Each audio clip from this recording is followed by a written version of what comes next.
Your wife isn't family, Mom said, removing her name from the group chat. We'd been married 11 years. Blood only. My sister liked the message.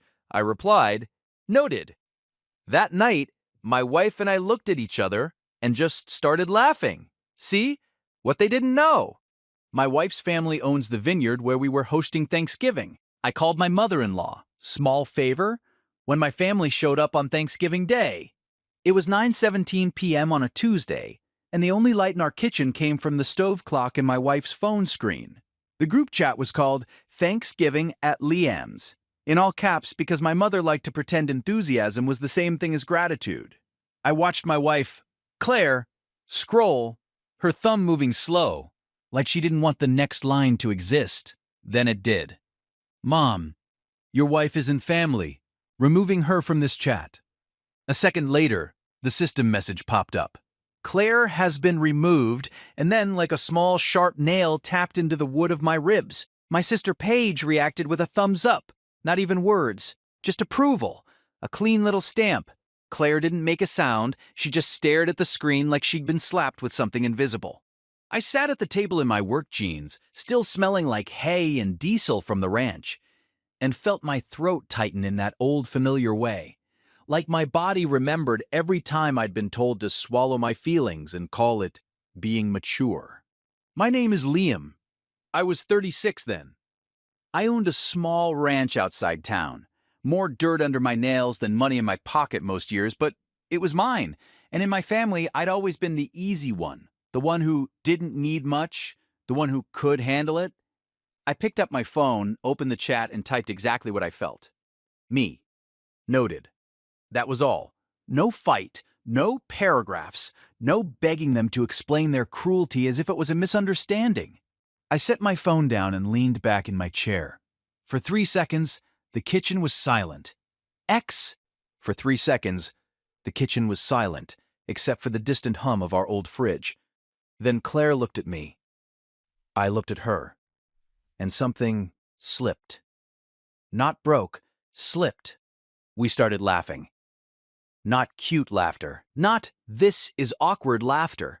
The kind of laughter that comes when your brain finally gives up trying to make something make sense. Claire covered her mouth with her hand. Tears gathered in the corners of her eyes. But she still laughed, shaking her head like she couldn't believe we were living in a story this stupid. Blood only, she whispered, tasting the words like poison. After 11 years. I reached across the table and took her hand. I guess I should have put blood only on the invitation next to the turkey clip art, I said. She laughed harder, and then I did too. And for a moment it felt like we weren't being rejected.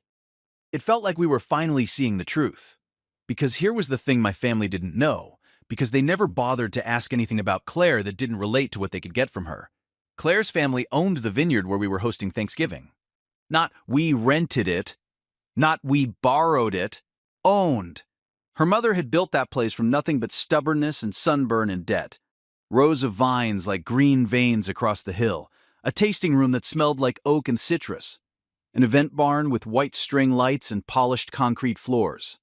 Claire had grown up there. I'd proposed there under the oldest vine on the property, the one they called the grandmother. We were hosting Thanksgiving at the vineyard because Claire's family loved people, real people, the kind who said thank you, the kind who noticed effort. My family saw the vineyard as a backdrop for photos, a free venue, a brag. They'd been calling it Liam's Fancy Thanksgiving, like I'd won it in a raffle. And now my mother had said the quiet part out loud. Your wife isn't family, blood only. I squeezed Claire's fingers. Hey, I said softly. You okay? She exhaled, and the laughter faded into something steadier. I'm fine, she said. I'm just impressed. Like, it takes effort to be that disrespectful. I nodded. Then I stood up, walked to the counter, and picked up my phone again. Claire watched me, calm now, like she already knew the version of me that came after a line got crossed. I scrolled to a contact I didn't call often, not because we weren't close, but because Claire's mother didn't hover. She trusted us to handle our own lives. Marlene Dupree. My mother-in-law answered on the second ring. Liam, she said, voice warm like a blanket. Everything okay? I looked at Claire. She raised her eyebrows like, do it! I swallowed once, feeling something settle into place. Hi, Marlene, I said. Small favor? There was a pause, not suspicious, just attentive. I'm listening, she said. I stared at the group chat again, at my mother's message, at Paige's thumbs up, and I spoke slowly, carefully, like I was reading terms out loud so nobody could claim they didn't understand. My family decided tonight that Claire isn't family, I said. They removed her from the Thanksgiving chat. They said blood only. Silence on the line? Not awkward silence. The kind of silence that means someone just turned their full body toward the problem. Then Marlene said, very calmly, okay. That was it. Not, oh, honey, not are you sure, not maybe she didn't mean it. Just, okay, she understood. I kept going. Thanksgiving is at the vineyard, I said. They're still planning to show up. They're acting like they can treat my wife like a stranger and still eat at your family's table. Claire's mouth twitched like she wanted to laugh again, but her eyes were sharp. Marlene took a quiet breath. Do you want them there? She asked. I looked around our kitchen. The chipped wood table we'd refinished ourselves, the boot prints on the mat by the door, Claire's cardigan draped over the chair like it belonged. I thought about 11 years of marriage, and 36 years of being told to keep the peace. No, I said. I don't. Then they won't be, Marlene replied, like she was confirming a reservation. My chest loosened in a way I didn't realize it had been tight for years. Marlene continued, still calm. Tell me what you need. I stared out our window at the dark line of the pasture. I need it to be clean, I said. Legal. No yelling, no drama, just boundaries. Perfect, she said. Boundaries are my favorite kind of decoration. Claire let out a quiet snort, half laugh, half relief. Marlene's tone stayed gentle, but there was steel under it. I'll handle the venue side, she said. Guest list, access, staff. And Liam? Yeah. If anyone asks, she said, the vineyard is hosting Thanksgiving for family. Claire is my family, I said. I know, Marlene replied. That's why this is easy. When I hung up, Claire stared at me for a long second. Then she got up, walked around the table, and wrapped her arms around my waist. Her hair smelled like rosemary shampoo. You didn't hesitate, she murmured into my shirt. I've hesitated my whole life, I said. I'm tired. She pulled back enough to look at my face. Are you scared? She asked. I thought about my mother's voice, the way she could turn guilt into a leash. I thought about Paige's thumbs up like my wife's existence was a nuisance. And I felt something new. Not rage, clarity. No, I said. I'm done. By Wednesday morning, my phone was buzzing like a trapped insect. Mom called twice before 8. Then Paige texted, Paige, why are you being weird? It was just a group chat. A minute later, Paige, Mom's stressed. Don't make Thanksgiving difficult. That line made me smile, slow and cold. Because in my family, I had always been the one responsible for making things not difficult. When Paige wanted a horse in high school, my parents found the money like it fell from the sky. When I wanted help fixing the fence line after a storm, Dad told me, you're a man. Handle it. When Claire and I got married, my mother made a toast that was 80% about how hard it was for her to share her son.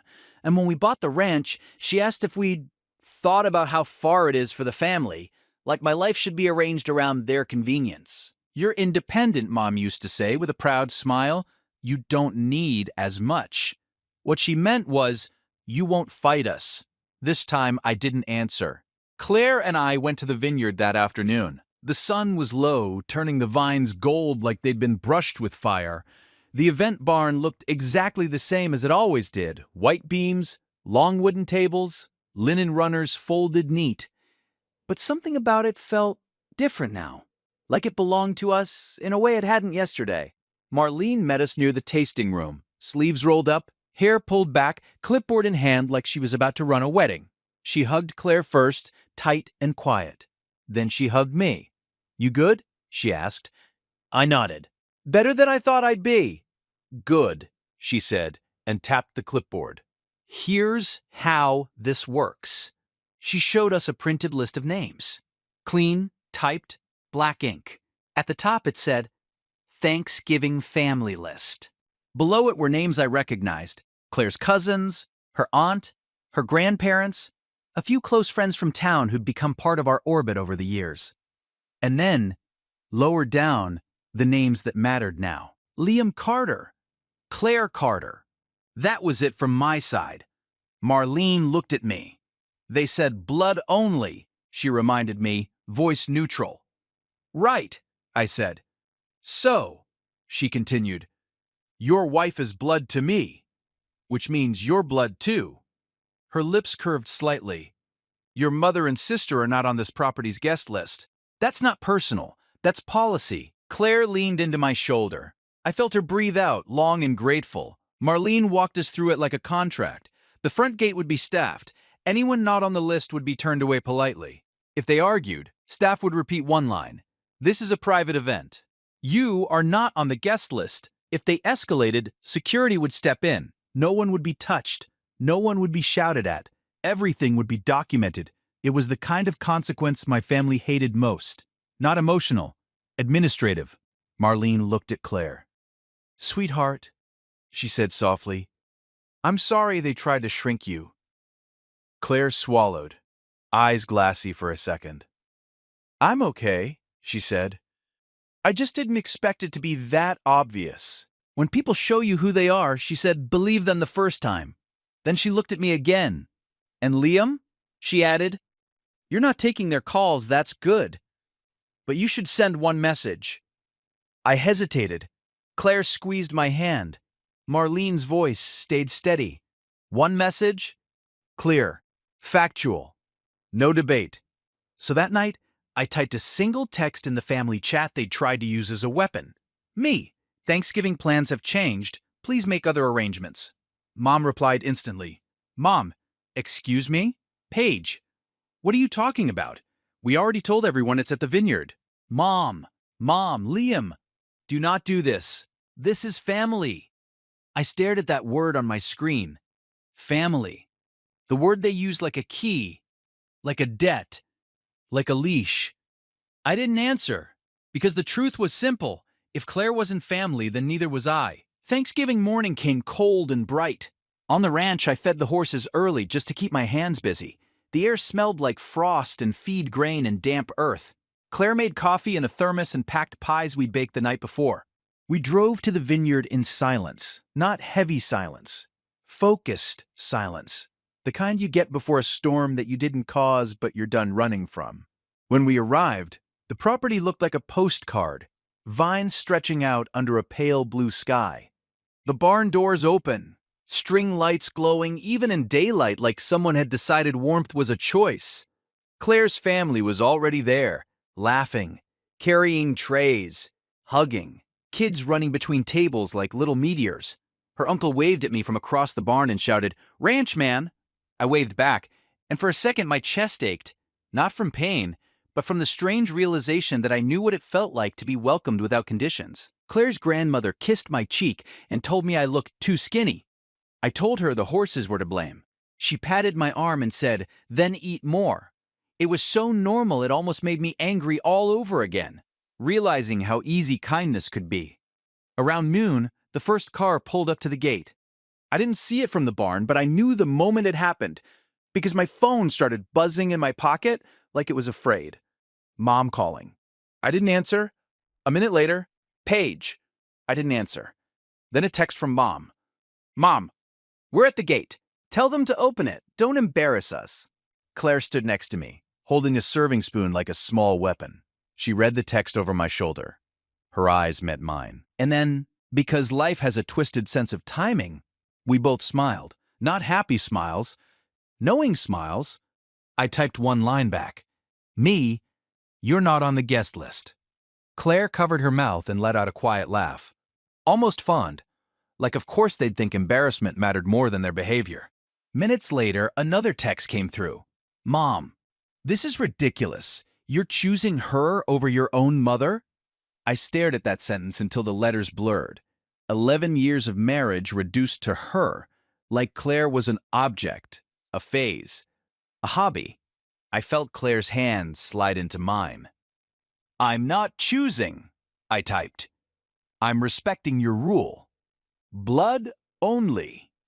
That's when Mom stopped texting and started calling again.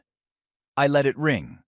In the distance, out past the barn, I heard faint voices carried by the wind. I didn't have to imagine the scene.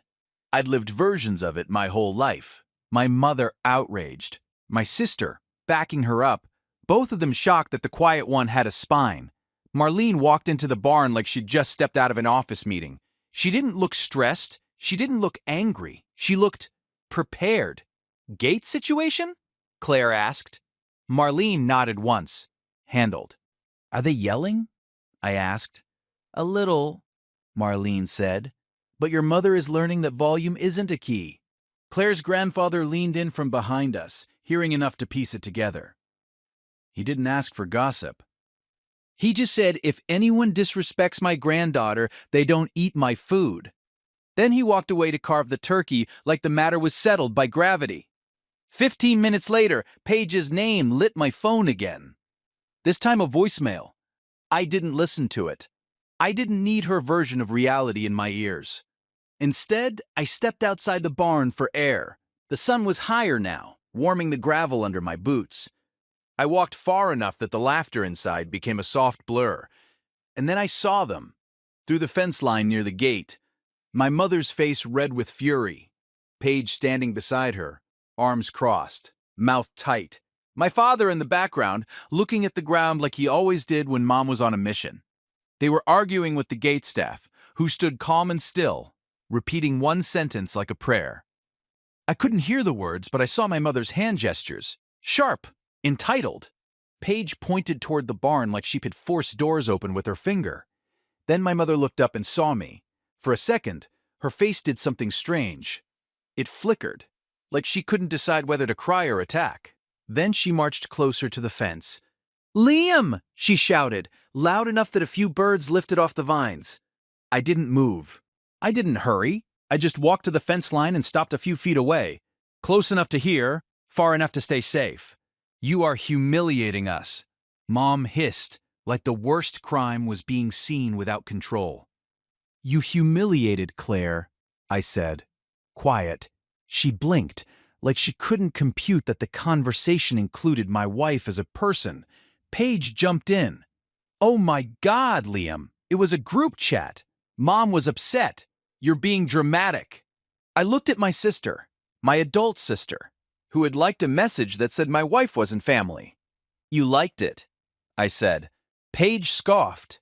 "It was a thumbs up. It means nothing." "It meant agreement," I replied. Mom's eyes narrowed. "Are you really doing this on Thanksgiving?" I let that hang in the air. Then I said, "You did it first." Mom's mouth opened, then closed again. Her voice softened slightly, but I knew the trick. I'd grown up with it. "Liam," she said, "you're my son. You don't turn your back on blood." I held her gaze. "You said blood only," I reminded her, "so I'm honoring that." Paige laughed once, sharp. "So what? We just don't get Thanksgiving now." The entitlement in that sentence almost took my breath away. Not "we're sorry," not "we didn't realize," just "what about our meal?" I nodded toward the road. Calm. "There are restaurants in town," I said. "Make a reservation." Mom's face went white. "How could you?" she whispered. "After all we've done for you." I almost laughed, because what they'd done for me was mostly teach me how to survive without them. I kept my voice even. "I'm not asking," I said. "I'm informing you." For a second, nobody spoke. Then Mom's eyes darted past me toward the barn, where laughter floated out through the open doors. She saw Claire's family moving together like a real unit. And in that moment, I saw something in her expression that looked almost like fear. Not fear of losing me emotionally. Fear of losing access. Of losing the version of me that existed to serve the family narrative. She tried one last angle. "Tell Claire to come talk to me." she snapped, like my wife was an employee. I didn't raise my voice. I didn't insult her. I just said, no. One word. Simple. Final. Then I turned and walked back toward the barn. I didn't run. I didn't look back. I heard my mother shout my name again, but it sounded distant now, like a radio in another room. When I stepped inside, the warmth hit me. Oven heat, spice, wine, butter, people. Claire saw me immediately. She didn't ask what happened. She just reached for my hand under the table and squeezed twice. I squeezed back, and we sat down to eat. Not as a statement, as a life. A few months later, the messages changed. They always do when people realize control isn't working. Mom texted like nothing had happened. Mom, are you free Sunday? We should do dinner. Paige tried a different approach. Paige, can we just move on? This is exhausting. No apology, no accountability. Just the expectation that I'd return to the role that made their lives convenient. Claire and I were home on the ranch when those messages came in. Mud on my boots, her hair pinned back while she labeled jars of homemade jam. The house smelled like wood smoke and vanilla. We had our own routines now, our own quiet, our own table. I stared at the phone a long moment. Then I set it face down. Claire glanced over. You going to answer? I thought about that empty place in the group chat, about blood only, about the vineyard gate. I exhaled slowly. No, I said. Not unless they learn what family actually is. Claire smiled, soft and tired and proud all at once. Okay, she said. Then come taste this. I think I nailed the cinnamon. I walked to her, wrapped my arms around her from behind, and tasted the spoon she held up. It was warm and sweet, and it tasted like a life that didn't require me to be smaller. Outside, the pasture stretched open and honest under the winter sky, and for the first time, I didn't feel like I was waiting for a seat at someone else's table.